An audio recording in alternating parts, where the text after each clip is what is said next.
Assalamualaikum warahmatullahi wabarakatuh. Perkenalkan, nama saya Empal Farapsu Valentino Gaucho dengan NIM 230051147 dari Departemen Pendidikan Nonformal Fakultas Ilmu Pendidikan.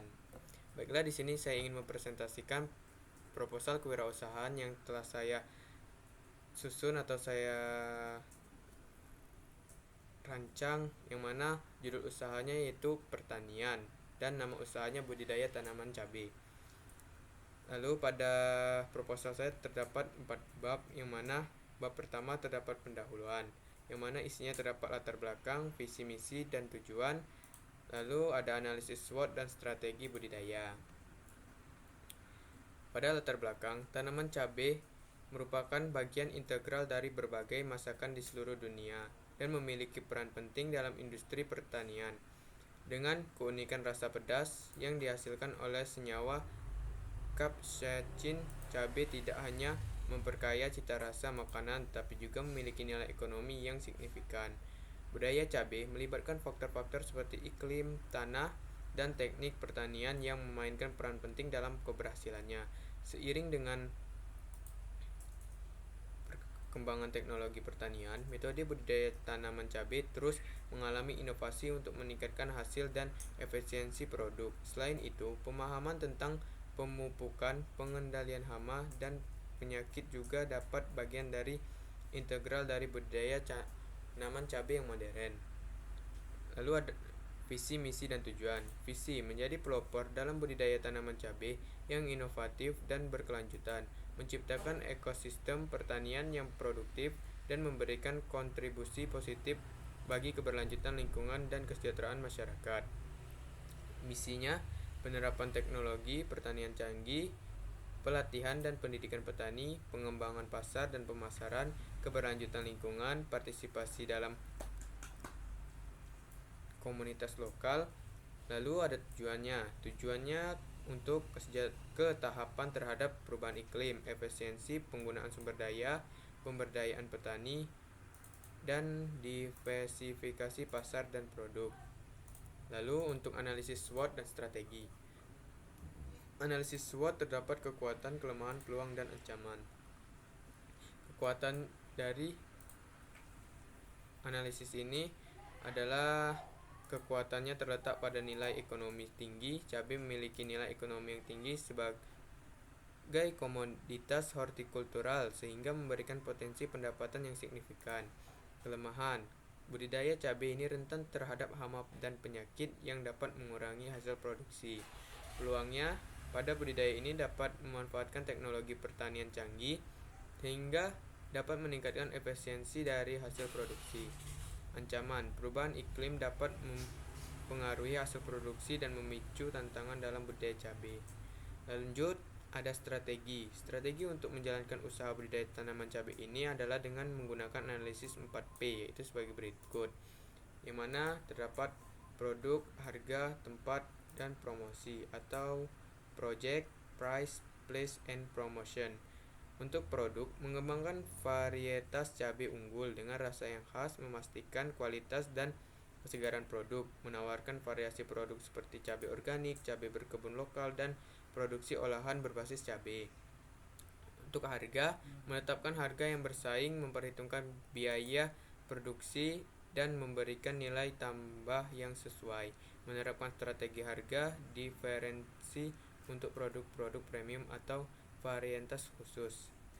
Tempat, membangun kemitraan dengan pasar lokal, toko makanan, restoran, dan outlet retail terkait untuk memastikan ketersediaan produk. Memanfaatkan distribusi online melalui situs web, platform e-commerce, dan layanan pengiriman untuk memperluas jangkauan pasar. Dan terakhir, untuk promotion atau promosi, membangun kampanye pemasaran melalui media sosial, iklan online, dan media tradisional untuk meningkatkan kesadaran merek dan menargetkan pasaran yang tepat. Menjalankan program promosi seperti diskon musiman, paket bundle, atau konteks konsumen untuk mendorong pembeli.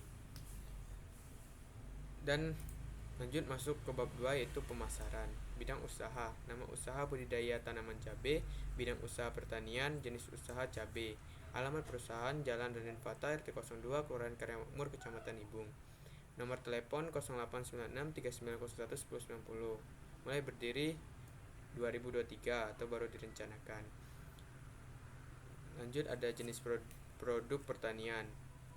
Budidaya tanaman cabai menghasilkan berbagai produk termasuk cabai segar, cabai keriting, dan bahan olahan seperti saus cabai atau bubuk cabai. Dari budidaya tanaman cabai juga dapat dihasilkan produk seperti cabai dalam bentuk acar, sambal cabai, atau bumbu cabai instan. Produk tersebut mencerminkan variasi dalam pengelolaan dan pemanfaatan cabai dalam kuliner. Ketiga, kegunaan, keunggulan, keunikan, dan inovasi. Kegunaan cabai dapat sebagai kuliner. Cabai digunakan sebagai bumbu penyedap dan pemanis dalam berbagai masakan di seluruh dunia. Untuk kesehatan, cabai memiliki kandungan kapsaicin yang dapat memberikan manfaat kesehatan seperti meningkatkan metabolisme dan mengandung antioksidan. Keunggulannya, pasar yang stabil, permintaan konsumen konstan untuk cabai di pasar konsumen, membuat budidaya cabai menjadi usaha yang stabil. Lalu ada tahapan variasi iklim. Cabai tumbuh baik di berbagai kondisi iklim, memberikan keunggulan adaptasi. Keunikan dari cabai itu varietas, rasa, dan warna. Tanaman cabai memiliki berbagai varietas dengan rasa dan warna yang berbeda, menciptakan variasi dalam kuliner. Lalu untuk inovasi, terdapat teknologi pertanian. Penerapan teknologi pertanian modern seperti irigasi cerdas dan pengendalian hama terintegrasi dapat meningkatkan hasil dan efisiensi produk. Yang D, dampak terhadap lingkungan. Budidaya tanaman cabai dapat memberikan dampak positif terhadap lingkungan melalui penghijauan lahan, konservasi tanah, pemanfaatan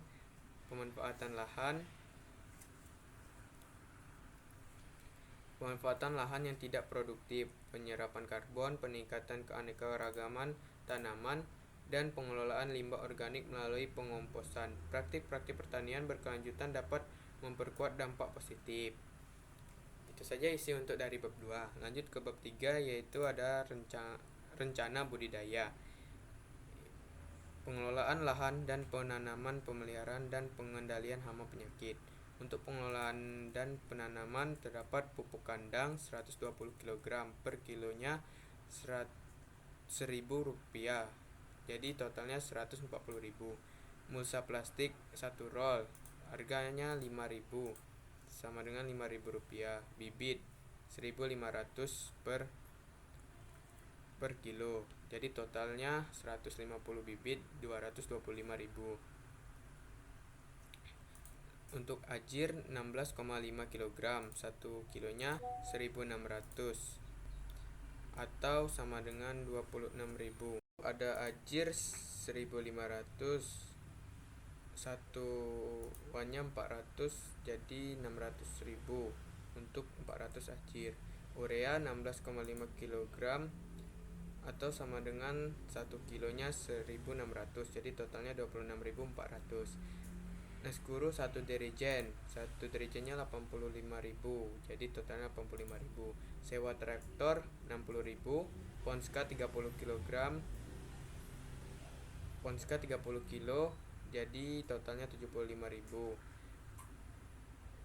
ZA7 5 kilo, 1 kilonya Rp1.600, jadi totalnya Rp12.000.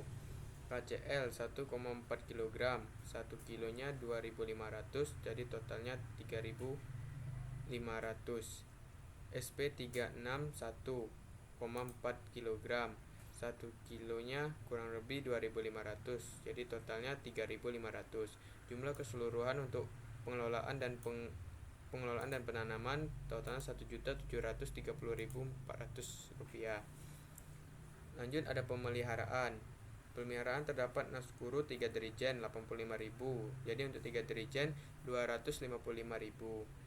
KNO3 merah 2,75 kg atau 1 kilonya Rp13.000, jadi untuk 2,5 kg terdapat total Rp35.000. KNO3 putih 3,3 kg atau 1 kilonya 15.000, jadi total 49.500. Telur 4,25 butir atau satu butirnya 1.250 rupiah, jadi totalnya 5.350.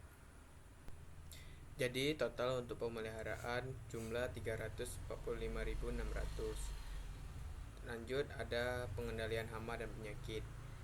Di dalam pengendalian hama dan penyakit terdapat Matador Zeon 250 ml dengan harga 60.000, Ridomil 500 gram 50.000, Agrimet 100 ml 100.000, Amis Startop 250 ml 125.000, Curacron 3 liter 450.000, Actara 10 gram 20.000, jumlah 805.000. Jadi jumlah total dari pengelolaan lahan dan penanaman, pemeliharaan dan pengendalian hama penyakit, jumlah totalnya 2.880.000. Bab terakhir yaitu penutup. Sekian presentasi dari saya akhiri. Wassalamualaikum warahmatullahi wabarakatuh.